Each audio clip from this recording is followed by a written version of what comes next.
was just a child when the village elders told us the story of how thunder and lightning came to live in the sky. It was a tale passed down through generations, and though many doubted its truth, those who had lived long enough in our village swore it had really happened.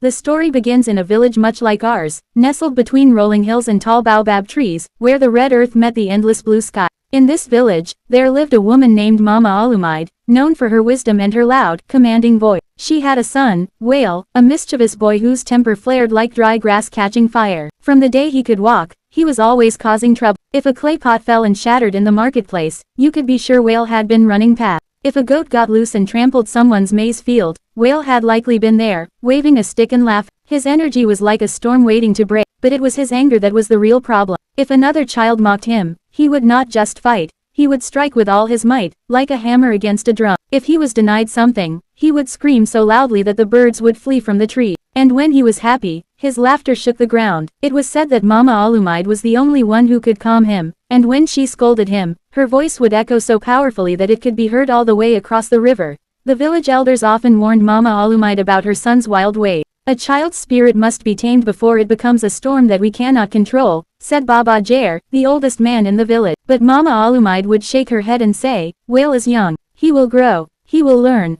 But Wale did not learn. His outbursts grew worse. One evening, during a festival, Wale became angry over a game of Ao, the traditional board game played with seeds. When he lost, he stood up and kicked the board so hard that the seeds scattered into the fire, causing a great commotion. His laughter turned to rage, and when someone tried to calm him, he grabbed a burning stick and flung it towards the marketplace. The flames licked at the thatched roofs, and within moments, several huts were ablaze. The villagers worked quickly, throwing sand and water to stop the fire, but the damage had already been done. The next morning, the elders called a meeting under the great Iroko tree. They sat on carved stools, their faces stern, their eyes filled with the wisdom of generations. Mama Olumide stood before them, her heart heavy. Your son, Baba Jair said, is dangerous. His anger is like fire. His laughter is like a quake. His voice shakes the earth.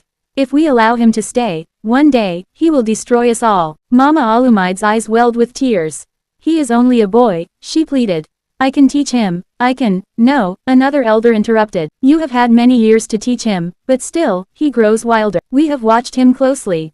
We have seen what he is becoming. He is not meant to live among men. A hush fell over the gathering. The decision had been made. Wale would have to leave. That night, Mama Olumide held her son close, whispering words of comfort. The elders do not understand you, my son, she said. But no matter where you go, I will always be with you. And so, before dawn, the village elders led Mama Olumide and Wale to the edge of the village, beyond the river, past the great hills, to a place where no man lived. They left them there, alone, and returned inside. For many days, no one heard anything. But then, on a night when the sky was clear and full of stars, the earth began to tremble. A great roar filled the air, so powerful that the trees bent and the houses shook. It was Mama Olumide's voice. Then came the flashes of light, great streaks of brightness that tore across the sky. They said it was Wale, throwing fire in his rage. The villagers huddled in their homes, afraid. From that day on, Wale and Mama Olumide never walked the earth again. The gods had lifted them into the sky, where they could do no harm, but their presence was never truly gone.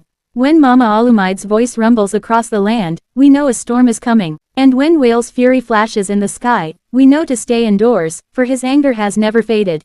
Even now, when thunder roars and lightning strikes, the elders shake their heads and say, Mama Olumide is scolding Wale again. And the children, wide-eyed, listen to the story, just as I once did, and just as you are listening now.